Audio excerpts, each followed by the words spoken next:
അസ്സലാമു അലൈക്കും. ഞാൻ ചക്കക്കുരുവിൻ്റെ ഐറ്റം കൊണ്ടാട്ടോ വന്നിട്ടുള്ളത്. വെറുതെ കളയുന്ന ചക്കക്കുരുവാണിത്. അപ്പോൾ എല്ലാവരും ഈ ഐറ്റം ഒന്ന് ഉണ്ടാക്കി നോക്കോട്ടെ. ചക്കക്കുരു തൊലിയൊക്കെ പൊളിച്ച് വെള്ളത്തൊലി മാത്രം കളഞ്ഞതാണ് കേട്ടോ. ഇങ്ങനെ കളഞ്ഞെടുക്കുകയാണെങ്കിൽ നമുക്ക് ചക്കക്കുരു എന്നാൽ ഗ്യാസാണെന്നൊക്കെ പറയുമല്ലോ, ആ ഗ്യാസിൻ്റെ പ്രോബ്ലം ഉണ്ടാവില്ല കേട്ടോ.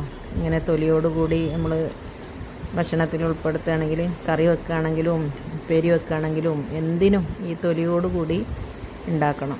അപ്പം ഞാനിത് 4 മുറിച്ചിട്ട് ഒന്ന് ആവിയിൽ വേവിച്ചെടുക്കുകയാണ് കേട്ടോ.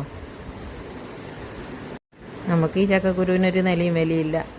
വിദേശത്ത് എന്ന സൂപ്പർ മാർക്കറ്റിൽ ഇതിൻ്റെ വില കാണുമ്പം ഞെട്ടിപ്പോവും. നമുക്ക് സുലഭമായി കിട്ടുന്ന സാധനമാണ് ഇത്. വറുത്തിട്ടാണെങ്കിലും പിന്നെ തൊലിയോടുകൂടിയൊക്കെ വിദേശത്ത് കിട്ടും. അപ്പോൾ ഇത് ഞാനൊന്ന് ആവിയിൽ വേവിച്ചെടുക്കുകയാണ് കേട്ടോ. ഞാനൊരു സ്റ്റീമറിൽ വെച്ചിട്ടാണ് ആവി കയറ്റിയെടുക്കണത്. ഒരു ഇഡലിത്തട്ടിലോ അല്ലെങ്കിൽ വേറെ എന്തിലേലും ആവി കയറ്റിയെടുത്താൽ മതി. ഒരു 10 മിനിറ്റ് ആവി കയറ്റിയാൽ മതി. അപ്പം തന്നെ ഇതൊന്ന് വെന്ത് കിട്ടും. അത് ആയിട്ടുണ്ട്. ഇത് ചൂടാറിയതിന് ശേഷമാണ് ഞാൻ ഇതൊന്ന് മിക്സിയിലിട്ടിട്ട് ഒന്നുണ്ട് കറക്കിയെടുക്കുകയാണ് ചെയ്യണത്. അപ്പം ഞാൻ ഈ ചക്കക്കുരു വെച്ചിട്ട് എന്താ ഉണ്ടാക്കണമെന്ന് പറഞ്ഞില്ലല്ലോ. ഞാൻ കൊക്കവടയാണ് ഉണ്ടാക്കുന്നത് കേട്ടോ. കൊക്കവട